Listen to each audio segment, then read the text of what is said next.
Twitter had challenged 10 blocking orders issued by the Indian government, which instructed the platform to remove 39 links between February 2021 and 22. Following the Karnataka High Court's dismissal of Twitter's petition and imposition of a 50 lakh rupees fine on the social media giant, Union Minister of State Rajiv Chandrasekhar stated that all platforms must comply with Indian law. Twitter under Mr. Jack Dorsey was a company that did not believe that they had to comply with Indian laws. And the government of India was very patient with them, sent them repeated requests to comply with the law, and they did not. And then when they were sent a notice of non-compliance, they chose to go to the High Court. And everybody in India is free to go to the courts.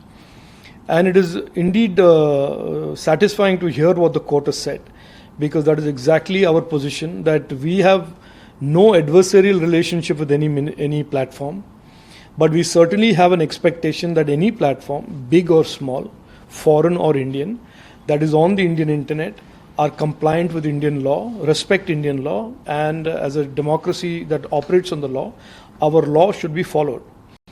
Twitter chose not to do that. Twitter chose to go to the High Court, and the High Court has made it very clear that for 1 year they were not.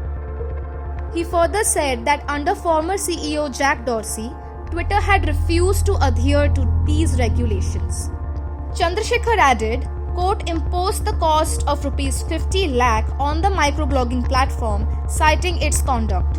It also refused Twitter's request to stay the operation of the order.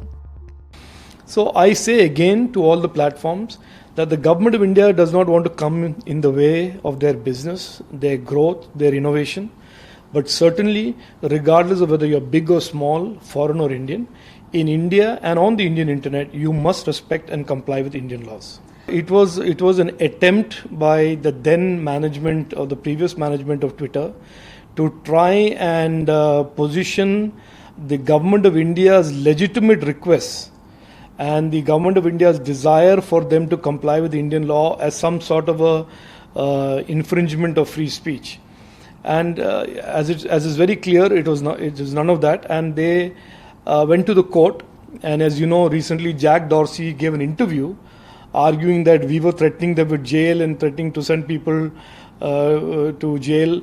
And the court has indeed today opined that knowing fully well that the consequences under the law, and a law that was passed 22 years ago, the IT Act, was that you would be going to jail or you would have a severe penalty. You still chose not to follow the law, and you came running to the court. So therefore, I hope that all the platforms understand that the government has no interest in creating any problems. We want to encourage investments, encourage growth, but they must always respect Indian law and respect the Indian democracy. Justice Krishna S. Dikshit had said that the fine was imposed since Twitter did not give any reasoning for not complying with the central government's orders. The court said that Twitter was to pay the fine within 45 days or pay rupees 5,000 for every day the fine was delayed. The bench said during the hearing, your client Twitter was given notices and your client did not comply. Punishment for non-compliance is 7 years imprisonment and unlimited fine. That also did not deter your client. So you have not given any reason why you delayed compliance. More than a year of delay, then all of a sudden you comply and approach the court. You are not a farmer but a billion-dollar company. During the hearing, Dikshit clearly stated that as per the central government stance, it was clear that it did not only hold the power to block tweets but also accounts. The court also said that the central government could not issue general orders to block accounts. Specific reasons should be provided to the users.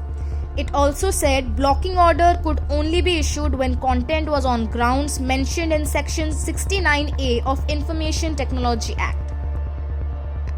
As mentioned by bar and bench, since Twitter was a foreign entity and government's orders were not arbitrary, the social media giant could not fall back on the right to equality, that is Article 14, and right to freedom of speech, and expression, that is Article 19. इतिहास द्वारा कि साहब अगर आपने भारत जैसी विशाल market में रहना है तो कृपया भारतीय कानून का पालन करें। अब यहाँ इस केस में भी आपने ब्लॉकिंग ऑर्डर्स का फॉलो किए बगैर ही उसे चुनौती दे दी। अच्छा होता कि आप ब्लॉकिंग ऑर्डर्स जैसे भी हैं फॉलो कर लीजिए और फिर चुनौती दीजिए कि साहब हमने फॉलो कर दिया है लेकिन हमारा मानना है कि साहब ये गलत है, इसलिए इसको सेटिसाइड किया जाए। अदालत आपकी बात सुनेगी भी, संविधान के प्रावधानों के तहत आपके फैसला भी करेगी। लेकिन अगर आप पालन ही नहीं करेंगे और अगर आप कानून का भी उल्लंघन करेंगे तब मुझे लगता है कि आपको उम्मीद नहीं होनी चाहिए कि आप भारतीय कानून के या भारतीय अदालत के दरवाजे खटखटाएंगे और आपको संपूर्ण न्याय आपकी मर्जी के अनुसार मिल जाएगा। न्याय भारत में जरूर मिलेगा लेकिन भारतीय संविधान के प्रावधानों के तहत मिलेगा, आपकी मर्जी के अनुसार नहीं मिलेगा। A Times Online report.